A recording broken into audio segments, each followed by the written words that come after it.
अलग अलग तरह की बंदूकों का अलग अलग तरह का मैकेनिज्म होता है, पर सभी बंदूकें एक ही बेसिक प्रिंसिपल पर काम करती है। As you know that there are many kinds of guns in circulation today, but they can be divided into two categories. First one is long guns including rifles and shotguns, and second one is handguns including revolvers and pistols. As a general rule, long guns fire large caliber rounds from long barrels meant to be fired from the soldiers.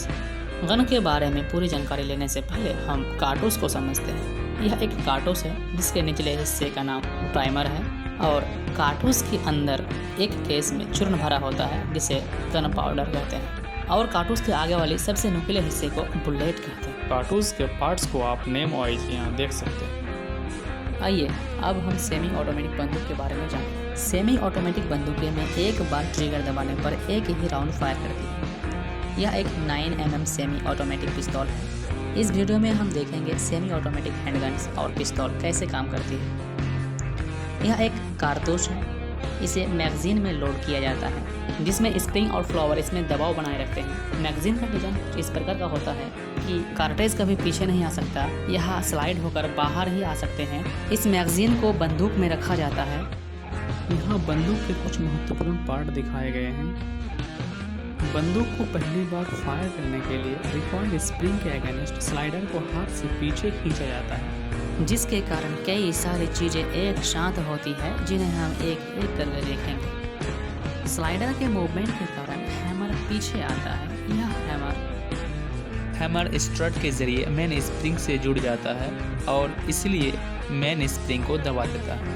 Shear का काम hammer के movement को control करने का होता है। जब slider पीछे जाता है तब स्लाइडर लिफ्ट स्प्रिंग के दबाव में हैमर के साथ एंगेज हो जाता है और हैमर को वापस आने से रोकता है। जब स्लाइडर को छोड़ दिया जाता है तब रिकॉइल स्प्रिंग के कारण स्लाइडर अपनी पहली वाली स्थिति में चला जाता है, जबकि हैमर सीयर के कारण अपनी स्थिति बनाए रखता है। इस प्रक्रिया को कॉकिंग कहते हैं।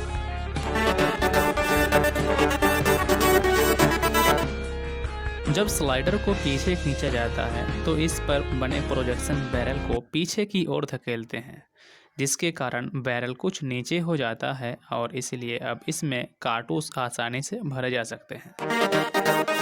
जब स्लाइडर वापस लौट रहा होता है तो यह एक कारतूस को बैरल में ले जाता है और बैरल को अब ये पहले वाली स्थिति में धकेल देता है।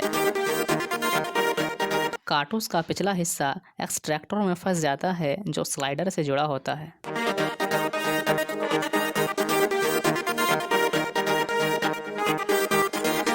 अब यह पिस्तौल फायर करने के लिए तैयार है। जब ट्रिगर दबाया जाता है तब शीयर डिस्कनेक्टर के माध्यम से धकेल दिया जाता है, जिसके कारण यह हैमर डिसएंगेज्ड हो जाता है। हैमर अब फ्री है और मेन स्प्रिंग के दबाव में यह फ्रिंगिंग पिन जो स्लाइडर में फिक्स्ड होती है प्राइमर से जा टकराती है। बदले में यह फ्रिंग पिन कारतूस के प्राइमर पर स्ट्राइक करता है। प्राइमर में इम्पैक्ट सेंसिटिव एक्सप्लोसिव होता है जो फ्रिंगिंग पिन के टकराने से जल जाता है। इसके कारण कारतूस में रखे गन पाउडर में आग लग जाती है और जिसकी वजह से अंदर तगड़ा वाला धमाका के साथ गैस पैदा होती है और इस प्रकार से बुलेट के पीछे की जगह हाई प्रेशर गैसों से भर जाती है। इसलिए बुलेट पीछे से बल लगाता है, जिसके कारण बुलेट बहुत तेज गति से बैरल से बाहर निकलती है और यह गैसें वातावरण में मिल जाती है।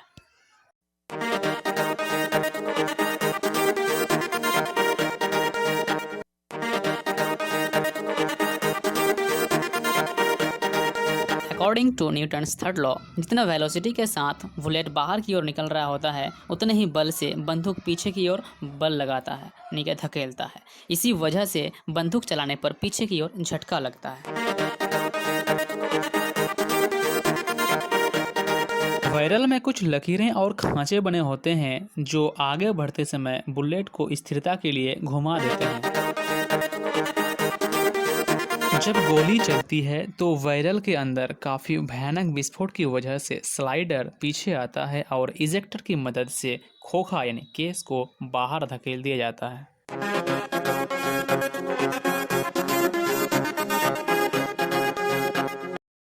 साथ ही साथ स्लाइडर हैमर को पीछे की ओर धकेलता है और बंदूक को अपने आप रिलोड भी कर देता है और अब फिर से बंदूक फायर करने के लिए तैयार है।